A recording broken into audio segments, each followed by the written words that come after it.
A letter has rungs 25 centimeter apart.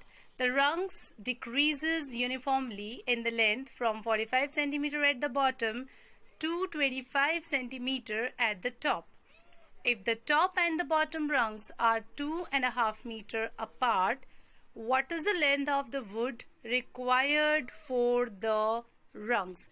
That means we have to find out how much wood we are in need to make the rungs. Now here is a figure. You can see that easily the topmost rung is of 25 centimeter and the lowermost rungs means on which we can step up. So the lower one is of the length 45 centimeter and the distance between the top and the bottom one is 2.5 meter. So we have to convert that into the centimeter, and also the consecutive rungs, the distance between the consecutive rungs is 25 centimeter. So this is all about the figure which they have provided, and now we have to find out the total length of the rungs used. So what is known here? The rungs decrease uniformly. Uniformly, if he has given in the question uniformly, the word uniformly means it will form an AP. That means the difference in the rungs, the difference in the length of the rung is uniform. That means they will definitely form an AP.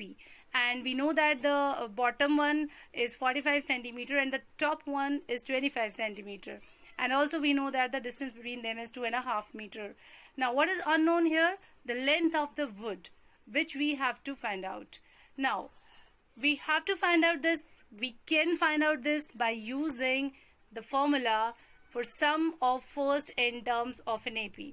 And that we all know, that is equal to Sn equal to n by 2 a plus l, where a is the first term. I hope you all know. N means that particular number for which we have to find out the sum, and l is the last term. So by using this formula we can get answer of our question. That means the total length required for making the rungs. Now what we have to do, because we know that the distance between the rung is 25 centimeter, each rungs, consecutive rungs, the distance between them is 25 centimeter, and also we know the distance between the top and the bottom, that is 2.5 meter, and if this is in meter we have to convert that into centimeter first. So multiply 2.5 with 100, and in that way we'll get the total distance. Now we have to divide this distance by 25 centimeter because we want to get the total number of rungs. So distance between the top and the bottom divide by the distance between the consecutive rung will give you the number of rungs, but we have to add 1 in that. So the total number of rungs here are 11, and that's why n will be 11, and the topmost rung, the length of topmost rung is 25 centimeters. So L is the 25 and the lower one is 45 centimeter. So that's why the first term is 45. So we know A, we know L, and we have N also.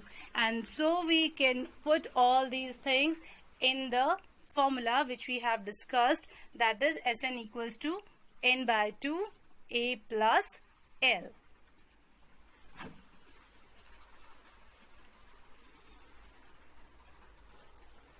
Now if I put all the values here in this formula, so S11, because n was 11, so S11 is equal to n by 2, that means 11 by 2.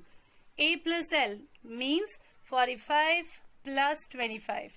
Now 45 plus 25 is 70, so it will be 11 by 2 into 70, and you can cut that 2 with the 70, you'll get 35, and 11 into 35 is 385.